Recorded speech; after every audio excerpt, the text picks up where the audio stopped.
Hey everyone, welcome to this explainer. We usually think of history as a story written by the living, right? A record of what people do while they are actually breathing, fighting, and leading. But today, we're going to flip that idea on its head and look at something absolutely fascinating.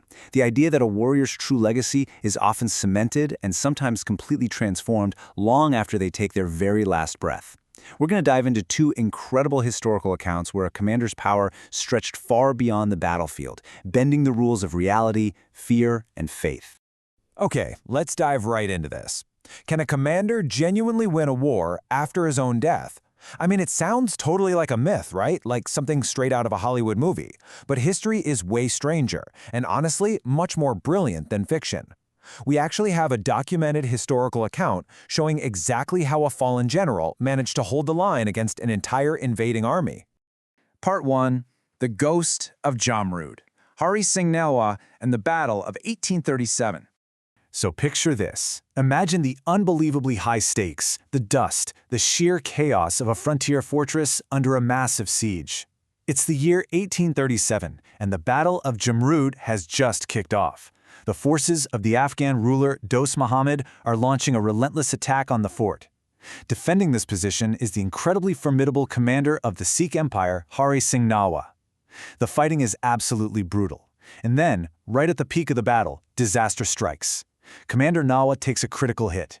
He is mortally wounded, becoming a martyr for his empire.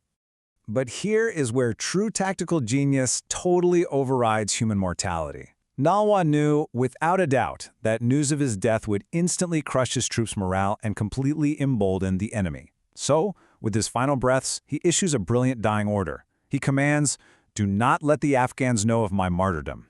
He realized that his actual physical presence was secondary to his psychological presence. A real game changer. Now, what's really interesting about this slide is exactly why that psychological presence was so incredibly powerful. Just listen to this phrase from local folklore. Chup hoja, Nalwa aa jayega. That translates to, keep quiet or Nalwa will come. His name struck such sheer terror into the hearts of the Afghans that mothers in enemy territory literally used him as a boogeyman to quiet their crying kids. I mean, that is a wild level of fear we're talking about here. And Nalwa's men weaponized that fear perfectly. First, the Afghan soldiers observing the fort from afar fell for the deception. They fully believed the great Nalwa was still alive, pacing the walls and actively holding the front line. Second, that deep-seated fear completely paralyzed the Afghan army's advance. They literally froze in their tracks. And finally, because of that hesitation, the entire direction of the war shifted. A dead general successfully defended the fort. It's incredible. A true warrior leaving terror in his enemies and courage in his people, even after he's gone. Let's move to and see how this builds. Part 2, the Battle of Bahraich, a clash at Chitara Lake. All right, we are jumping from the 19th century all the way back to the year 1040 to witness an absolutely massive historical conflict in Uttar Pradesh. On one side, you've got Salar Massoud. He's the nephew of the infamous Mahmud Ghaznavi, and he's leading a formidable army. Opposing him is Raja Suheldev of Shravasti. Now, Raja Suheldev didn't just fight this alone. He brilliantly pulled together an alliance of 21 local kings. Together, they completely surrounded Massoud's forces right on the banks of the Chitara Lake. The historical outcome of this epic clash was decisive.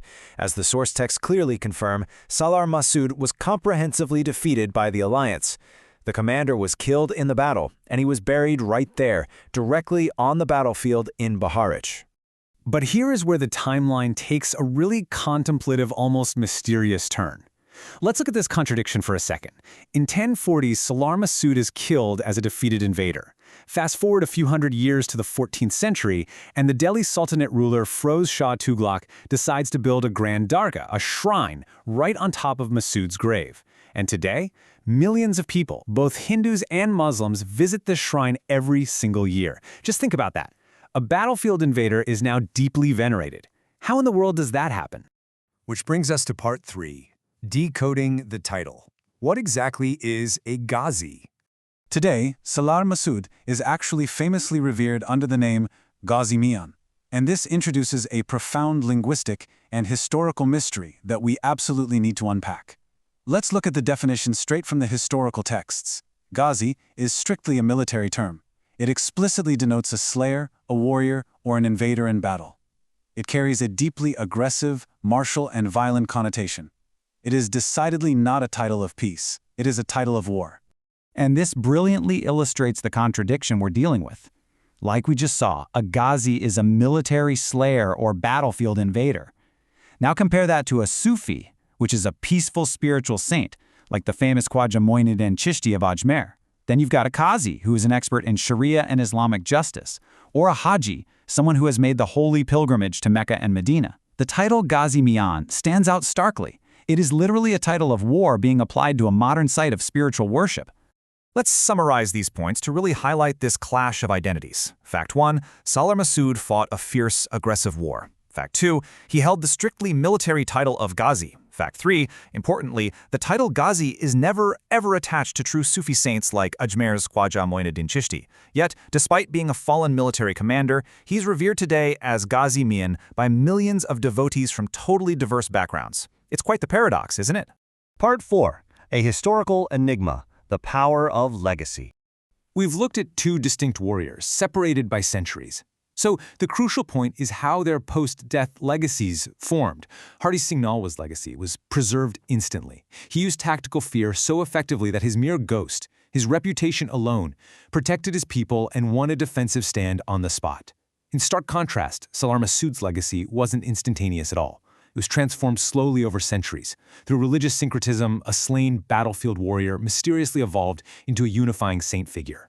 Which leaves us with this final provocative thought to ponder today. Was Masood an invader, or was he a saint? And more importantly, why does history so often blur the lines between the two? It's a remarkable reminder of how the narratives of our past are continuously shaped, reshaped, and driven by both the intense fear of war and the enduring power of faith. Thank you so much for joining me on this explainer. I really hope this sparked your curiosity to look a little deeper into the shadows of history.